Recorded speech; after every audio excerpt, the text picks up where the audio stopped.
ఒకసారి దీని తులసి మాల గురించి ఒకసారి ఎక్స్ప్లెయిన్ చేయండి. ఇది తులసి మాల. ఇది సాక్షాత్తు అమ్మవారి యొక్క అనుగ్రహానికి వేసుకోవడానికి. ఇది ధరించడానికి అనుమతులు అంటూ ఏం లేవు. అనగా వృద్ధులు వేయచ్చు, చిన్నపిల్లలు వేసుకోవచ్చు, పెద్దవారు వేసుకోవచ్చు. కులము, మతము, గోత్రం అంటూ ఏది కూడా లేదు. ప్రతి ఒక్కరు ధరించవచ్చు. వయసుతో కూడా సంబంధం లేదు. ఇది ధరించడానికి పెద్దగా నియమాలు కూడా పాటించడం అవసరం ఉండదు.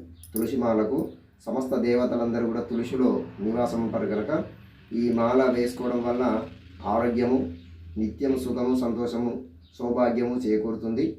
తర్వాత మరి మన సంకల్పం ఏదైతే ఉంటుందో, దైవ సంకల్పం, ఏది దైవ కార్యాలు చేయాలని కూడా తులసిమాల మెడలో ఉండడం వల్ల మరి దైవ కార్యాలు తొందరగా నెరవేరుతాయి.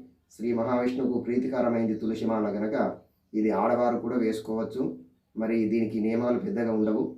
ఇది మనసు, శరీరం బాగున్నప్పుడు ఇది ధరించి పడుకునే ముందు ఎవరైనా కానీ పడుకునేటప్పుడు మాల తీసి పక్కన పెట్టుకోవాలి. ఒక చోట కనబడకుండా పెట్టుకొని మళ్ళీ ఉదయం స్నానం చేసిన తర్వాత మెడలో వేసుకొని పొద్దంతా కూడా మెడలో వేసుకోవచ్చు. ఈ మాల మెడలో వేసుకున్న మాల జపానికి పనికిరాదు. జపం చేయడానికి వేరే మాల పెట్టుకోవాలి, మెడలో వేసుకోవడానికి వేరే మాల ధరించవచ్చు.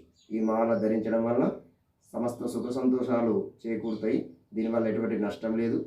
ప్రతి ఒక్కరు కూడా ఎటువంటి వారైనా కూడా ఈ మాల ధరించవచ్చు. జయ శ్రీమన్నారాయణ. జై శ్రీమన్నారాయణ.